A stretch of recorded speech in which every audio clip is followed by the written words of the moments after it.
Mr. Chairman. St. Louis and I are here today to discuss climate.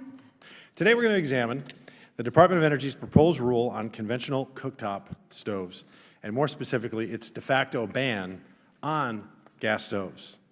This proposed rule is just one in a series of recent actions that embody the Biden administration's whole-of-government approach to overregulate Americans' day-to-day lives. What is more American than a gas stove?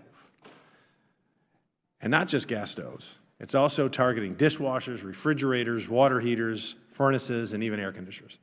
So while Americans suffer under the weight of inflation that has not let up, it wasn't transitory, the Biden administration is trying to make Americans' lives even more expensive. Gas stoves.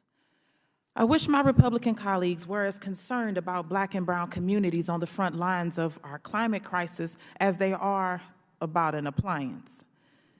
This proposed rule is not a ban on gas stoves. This proposed rule is not a ban on gas stoves. We are regulating indoor air pollution. The climate crisis is happening all around us, and Republican inaction is costing us lives. Congress has an obligation to make smart and forward-thinking investments with taxpayer dollars to ensure our future generations are not plagued by illnesses that lawmakers can prevent today. It's important to recognize that gas stoves perpetuate an unsustainable reliance on fossil fuels and can cause significant health issues. We know the Department of Energy's proposed rule and new efficiency standards will reduce both the negative climate and negative health impacts.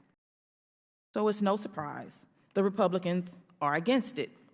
Republicans are consistently against regulations that maintain workplace safety standards, enact gun control to keep our children safe in schools, and allow access to reproductive care.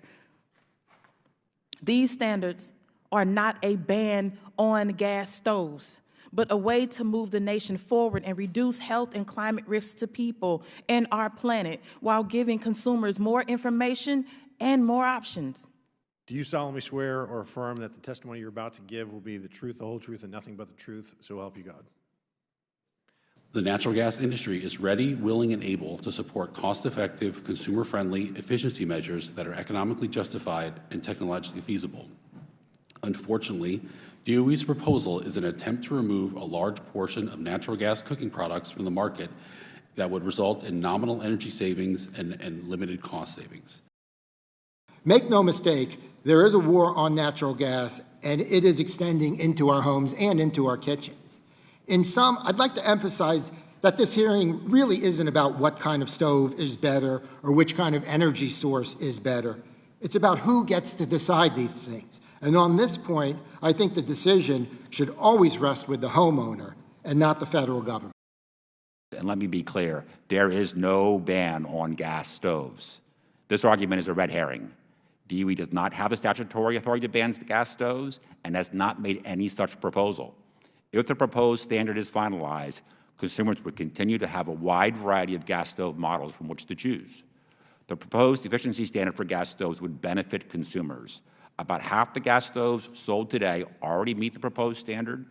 Others, primarily the luxury commercial-style models, would require modest improvements, resulting in about a 30% reduction in energy. First and foremost, I find it to just be highly disrespectful that the Department of Energy was asked to be here. They're not.